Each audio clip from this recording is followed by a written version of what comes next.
Friends, we can all see that many white bloggers have millions of followers. Please support me too, because my followers are still few. Black bloggers also deserve to be famous. Raise fist medium dark skin tone. My friends, let's unite and lift each other up. Please press subscribe button and like. In the small town of Clarksville, Tennessee, nestled just off Highway 41, stood Millie's Diner, a humble establishment known for its warm coffee and friendly atmosphere. The flickering sign outside was a beacon for locals, a place where everyone knew your name and your favorite breakfast order. Inside, the air was thick with the aroma of bacon and burnt toast, and the sound of clinking dishes filled the space. It was just after 9 a.m. when Darnell Hughes, a tall, solid man with a calm demeanor, entered the diner. He wore an old Army jacket and a cap that read Desert Storm Veteran. A slight limp accompanied him, a reminder of his last tour. Waiting for him in a corner booth was his old friend, Andre Wallace, a wiry Marine medic with a quick wit and a sharp mind. Andre was already sipping black coffee and scrolling through photos of his grandson on his phone. "Thought you were going to stand me up?" Andre said with a grin, not looking up. Darnell chuckled as he slid into the booth. "You know me. I don't move fast unless someone's shooting." Their laughter echoed through the diner, a sound born from shared experiences and the weight of their past. They talked about everything: kids, aging knees, VA appointments, and at one time in Baghdad when Andre stitched up a soldier using floss and prayer. "Remember Lieutenant Frey's face when you poured whiskey on that wound like it was peroxide?" Darnell said, nearly choking on his biscuit. Andre shook his head, laughing. "Man looked like I slapped his mama." Just as they settled into their conversation, the bell above the door jingled, and a man in his late 30s stepped in. He was broad-shouldered and wore a deputy uniform with the name tag, Renshaw. He scanned the room with a hardened gaze before striding toward their booth. "Gentlemen, do you have IDs?" he demanded, his tone devoid of pleasantries. Darnell straightened, keeping his voice steady. "We've been sitting here, eating breakfast. What's the issue?" "I received a call about 2 suspicious men loitering outside the diner," Renshaw replied, his hand hovering near his belt. Andre leaned back, crossing his arms. "We didn't do anything. You sure you're in the right place?" The atmosphere shifted, tension crackling in the air. Nearby tables turned their attention to the unfolding scene, the silence thickening. Renshaw's eyes narrowed, and Darnell kept his hands in plain view, his voice calm but firm. "You said we were loitering. Did the call mention we were armed or causing a scene?" Darnell asked. Renshaw avoided the question, insisting on their IDs. Andre's frustration bubbled over. "Are we being detained?" The question hung in the air, heavy with implications. Jolene, the diner's waitress, stepped forward, her voice steady. "Deputy, they're regulars. Been coming here for years." Renshaw ignored her, his focus locked on Darnell and Andre.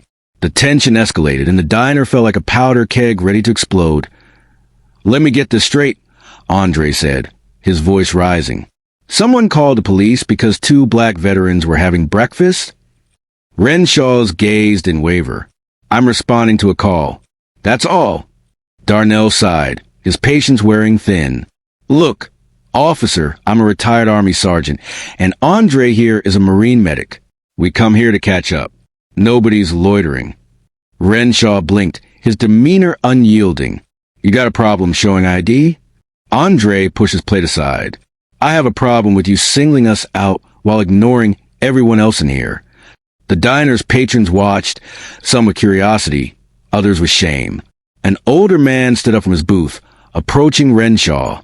"These fellas bothering you?" he asked, disbelief in his voice. "They're not bothering anyone," Jolene interjected, her voice rising. "They're customers. They're vets. You're the only one causing a stir, officer." Renshaw straightened, his authority challenged. "Ma'am, please stay out of this." Darnell looked Renshaw dead in the eye and slowly reached into his pocket. "You want ID? Fine. Here." He placed his worn military ID on the table, face up. Andre followed suit, placing his own ID beside it. Renshaw stared at the IDs, his expression unreadable. "I'll need to call this in." "Call it in," Andre exhaled. Call whoever you want. We're not going anywhere. Just then, Lieutenant Charles Drury, the senior officer on duty, entered the diner. He assessed the situation immediately, sensing the tension. "Stand down," he said firmly, walking toward them. Renshaw hesitated. "I was responding to a call." "I listened to the playback," Drury replied. "Someone called from a block number and said 2 black men were standing outside the diner, looking out of place. That's all they said. No weapons, no threats. You escalated this." Drury turned to Darnell and Andre, nodding once. "Mr. Hughes, Mr. Wallace, I'm sorry." Andre leaned back in the booth, a hint of sarcasm in his voice. "Guess we weren't invisible after all." Drury glanced at the aide. "You don't need to show me anything. I've seen you both at the Memorial Day event. You read the names last year, remember?" Darnell nodded slowly. "We remember." Renshaw lowered his radio, his jaw twitching, but saying nothing. The silence in the diner was palpable, filled with unspoken words and shared understanding. "Deputy," Andre began, his voice steady. "Tennessee Code 39, Section 10-3-0-5 says, I can't be forced to show ID unless I'm suspected of a specific offense. You never named one. We're eating eggs, not robbing the place." Drury turned to Jolene. "Ma'am, did these gentlemen cause any problem before my office arrived?" "The only problem is they're running low on coffee," Jolene replied, topping off Darnell's mug.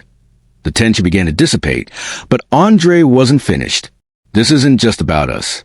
It's about any kid who sees a badge and thinks that badge won't see him as a threat because of his skin.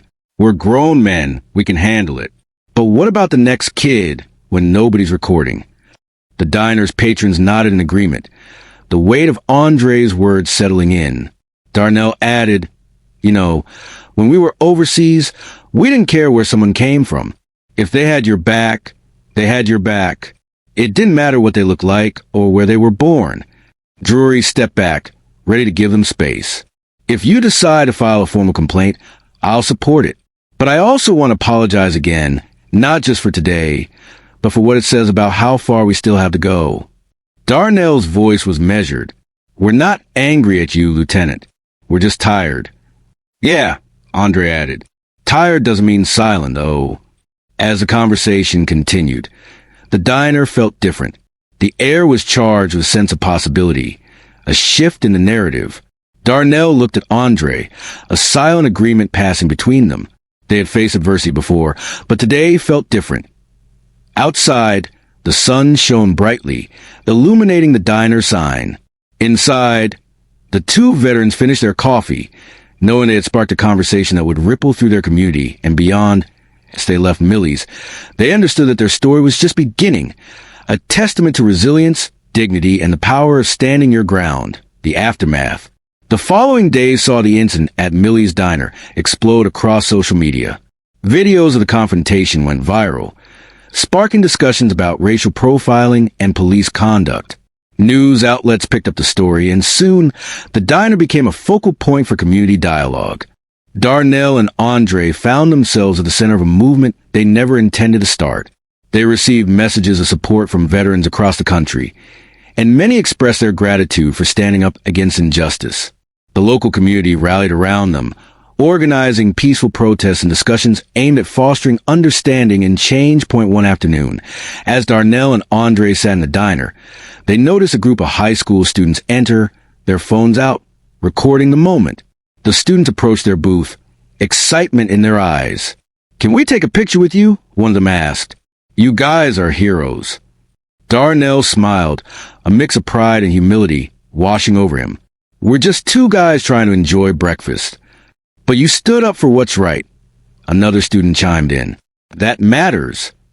As they posed for a photo, Darnell and Andre exchanged glances, realizing the impact of their actions. They had become symbols of resilience, and their story was inspiring a new generation to speak out against injustice. Community conversations.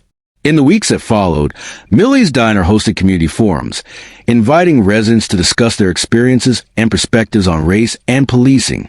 Darnell and Andre were often invited to speak, sharing their story and encouraging others to share theirs. One evening, as the diner filled with locals, Darnell stood at the front, addressing the crowd. "We're not here to point fingers," he began. "We're here to listen and learn from each other. Change starts with understanding." Andre added, "We've all got stories. It's time we start sharing them, not just with each other, but with the world." The conversations were raw and emotional, filled with stories of pain, hope, and a desire for change. People from all walks of life shared their experiences, and the diner became a safe space for dialogue, a new beginning months later. The impact of that fateful breakfast continued to resonate. The Sheriff's Department implemented new training programs focused on community engagement and de-escalation techniques. Darnell and Andre were invited to participate in these training sessions, sharing their insights and experiences with new recruits. One day, as they walked to the training facility, Darnell turned to Andre. "You think we're making a difference?" Andre nodded. "Every conversation counts. Every person we reach matters." As they entered the training room, they were greeted by a group of eager recruits. Darnell took a deep breath, ready to share their story once more. "We're here to talk about respect. Respect for each other, for our community, and for the badge you wear." The recruits listened intently, and Darnell and Andre knew they were planting seeds of change. They were no longer just two veterans enjoying breakfast. They were catalysts for a movement, inspiring others to stand up for what was right. At reflections as the seasons change. So did the atmosphere in Clarksville. The community had come together, united in a desire for understanding and respect. Millie's Diner remained a gathering place, a symbol of resilience and hope. One sunny afternoon, Darnell and Andre sat at their usual booth, sipping coffee and enjoying familiar sounds of the diner. They watched as families came in, laughter filling the air. "Can you believe how far we've come?" Darnell said, a smile on his face. Andre nodded, looking around. "It's amazing what can happen when people come together." As they finished their coffee, Darnell glanced at the door, where a new sign had been hung. "All are welcome here." It was a simple message, but one that carried profound meaning. "Here's to more breakfast," Andre said, raising his cup. "To more conversations," Darnell replied, clinking his mug against Andre's. And as they sat there, two friends sharing a moment of peace, they knew their story was far from over. It was just the beginning of a new chapter, one filled with hope, understanding, and the promise of change.